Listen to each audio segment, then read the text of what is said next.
Bueno, pues El asesino de Bécquer, así se llama la última novela de Vicente Álvarez de la Viuda. Está él con nosotros para presentárnosla. Muy buenos días. Bienvenido a la tertulia. Gracias. Cualquier persona que lo esté viendo dirá, pero bueno, esto del asesino de Bécquer, ¿quién es? ¿Han matado a Bécquer si están muertos hace mucho tiempo? ¿Qué se puede encontrar en esta novela de Vicente Álvarez? Bueno, el título quizás pueda llevar a equívoco, en el sentido de eso mismo que acabas de preguntar, de que se han matado a Bécquer, o si Bécquer aparece por medio, si es una novela histórica. No, en realidad es un subterfugio. Bécquer aparece como la banda sonora que está por detrás de una novela policíaca que se desarrolla en nuestros días y que tiene más o menos que ver con una investigación policíaca alrededor de una serie de asesinatos que suceden en una pequeña ciudad de provincias que se llama Berlay, que es una especie de trasunto de Valladolid, en la que empiezan a aparecer una serie de cadáveres, y en todos ellos aparece alguna nota, alguna pista que siempre hace referencia a la vida o a la obra de Bécquer, y entonces la policía tiene que empezar a hacer esa investigación, investigando a la vez sobre la vida, sobre las circunstancias, sobre la obra de Bécquer para descubrir al asesino. Lo que voy a preguntar, porque historia y ficción se unen en este libro y sobre todo detrás de esta novela hay una labor pausada, pero sobre todo constante, de investigación, podríamos decir, o de erudición en torno a la figura de Bécquer, ¿no es así? Claro, porque Bécquer, aunque no sea el protagonista de la novela, es el que está continuamente por detrás. Entonces yo, para escribir esta novela, pues me tuve que documentar muchísimo, leer no solo toda la obra de Bécquer, evidentemente, sino todas las biografías, que además son muy polémicas y muy contradictorias, sí, alrededor de la figura del poeta sevillano, para a partir de ahí pues crear esta historia detectivesca, ¿no? Y aparte, bueno, en todas mis novelas siempre hay mucha documentación, porque yo siempre he pensado y sostenido que para contar una buena historia hay que documentarla bien, aunque sea solo para luego mentir con conocimiento de causa, ¿no?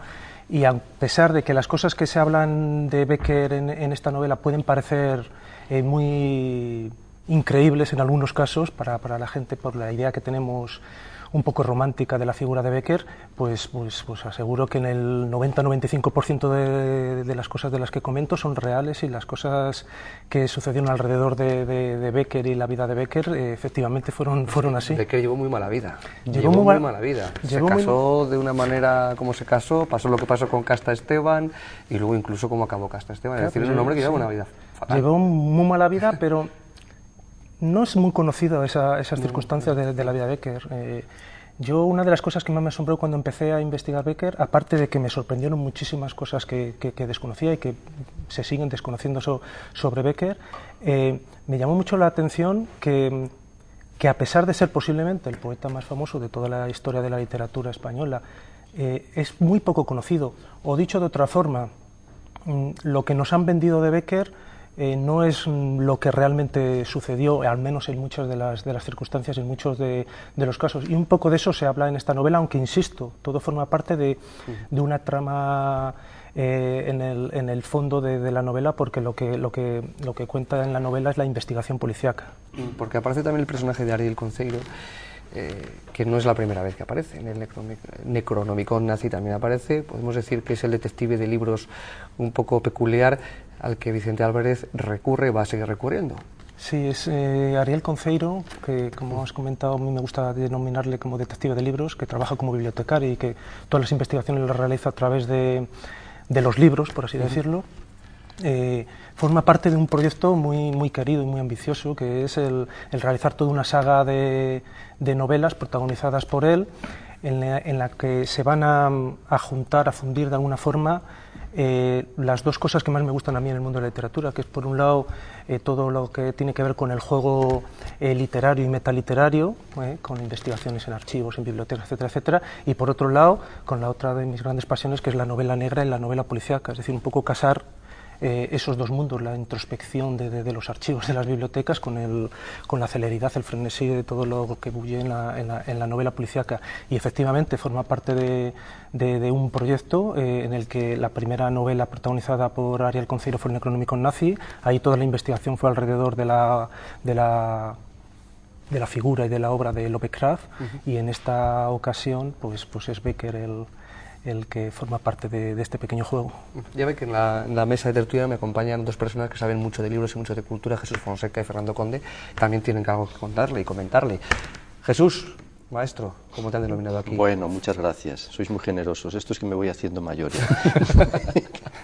Es que soy abuelo ya, desde que soy abuelo me llaman maestro y estas cosas. A ver. Vamos a heredar tu biblioteca. Bueno, vamos. Vicente, vamos a ver.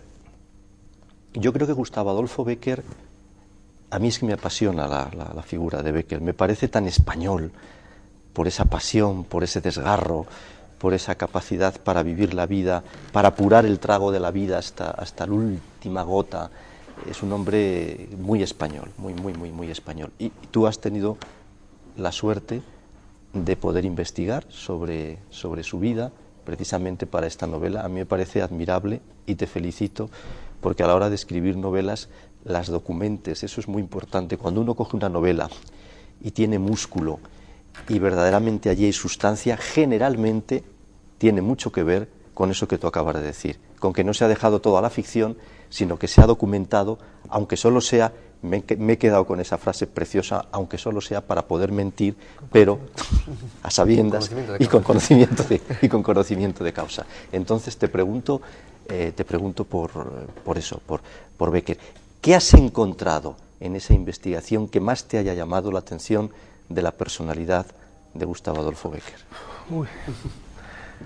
Tendríamos para mucho, porque la verdad que es fascinante todo lo que hubo alrededor de Bécquer. Yo cuando empecé a leer Bécquer, pues empiezas a leer pues, lo típico, las rimas, las cartas de Demicelda, las leyendas, que a mí me apasionan, me parecen los mejores relatos que se escribieron en el siglo XIX y algunos de los mejores de la historia de la literatura, todos esos relatos bajo el nombre de leyendas.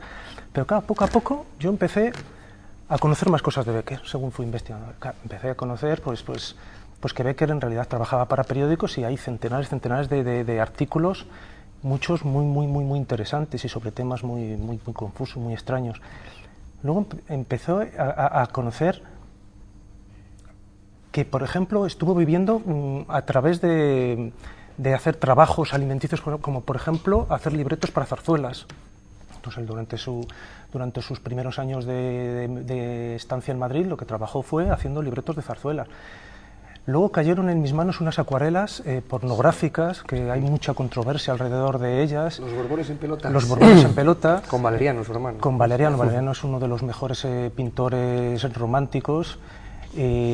Además es el hermano con el que se llevaba muy bien y con el que estuvo viviendo casi toda su vida. Y al parecer ambos firmaban bajo el seudónimo de Sem en un periódico de clara tendencia izquierdista, el Gil Blas, y dibujaban estas acuarelas que son altísimamente pornográficas, no pornográficas, altísimamente pornográficas. Entonces te llama mucho la atención que eso venga de Bécquer. El padre Claret, y claro, cómo aparece ahí el padre Claret. Con Sor patrocinio, con Isabel II, etcétera, etcétera. Bueno, hay mucha controversia, hay algunos estudiosos que dicen que es imposible que los Bécquer estuvieran detrás, otros que lo confirman totalmente, porque de hecho el Gil Blas, la muerte de Bécquer, lo confirmó. La tendencia más mayoritaria es que posiblemente el seudónimo de Sem, bajo el que están estas acuarelas pintadas, tuviese varios pintores detrás, no solo los hermanos Bécquer. Por supuesto, detrás de los hermanos Bécquer, detrás de esas acuarelas, había unas pequeñas poesías, que esas se supone que también las hizo Bécquer, claro, que eran poesías de altísimo calado pornográfico. Bueno, esa es otra de las cosas que me llamó la atención. Me llamó la atención muchas cosas, por ejemplo, la controversia en la que se vio envuelto Bécquer al final de su vida, con una historia que es casi folletinesca y terrible, a raíz de que su mujer se amancebó con un antiguo novio en el pueblo de Noviercas, pero es que el antiguo novio era un bandolero, pero sí, un bandolero como más por estilo Curro Jiménez, el rubio. De hecho, de esos amores nació un hijo que Bécquer le reconoció y se le llevó para Madrid. Bueno, toda esta historia alrededor del bandolerismo en el que se vio envuelto Bécquer, pues me llamó mucho la atención. Me llamó mucho la atención a mí, que no sé si será por influencia de Orson Welles o que me interesa todo el tema estos de los fraudes literarios. Sí. Pues yo creo que Bécquer fue el protagonista de quizás el mayor fraude literario en la historia de la literatura, que es todo lo que se vio envuelto alrededor de la figura de Fernando Iglesias Figueroa.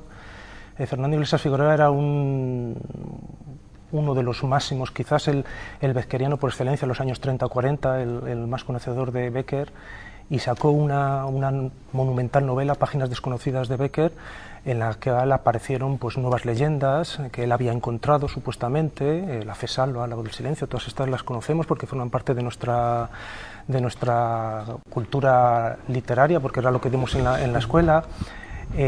Una poesía que todos más o menos conocemos, yo la estudié en mi época porque era una de las más conocidas de Becker, que era aquella que empezaba: para que lo leas con tus ojos grises, para que lo cantes con tu clara voz, para que llene de emoción tu pecho, hice mis versos yo, esta de para Elisa, y creó la figura de Elisa, que todos considerábamos que era la musa que inspiró a Becker. Bueno, pues todo eso se ha sabido con posterioridad que fue completamente inventado por Fernando Iglesias Figueroa, que no existió Elisa Guillén, que esas leyendas se las escribió él imitando el estilo de Becker, que la poesía está a Elisa, como igual que otras rimas que en su momento se creyeron que eran suyas, las escribió también Fernando Iglesias Figueroa. O sea, toda esta serie de cosas, pues a mí me resulta fascinante. Es una vida novelesca. Una vida novelesca, porque todos pensamos eso, que Becker además formaba parte del Partido Conservador, era íntimo amigo de Luis González Bravo, que era el ministro de Gobernación, y resulta que luego si hizo las acuarelas, pues había ahí pues una contradicción. Un lado salvaje para analizar por los dos psiquiatras, por ejemplo, que forman parte del nuevo gobierno de Castilla y León, ¿verdad, Fernando? Verdad, Podría verdad. ser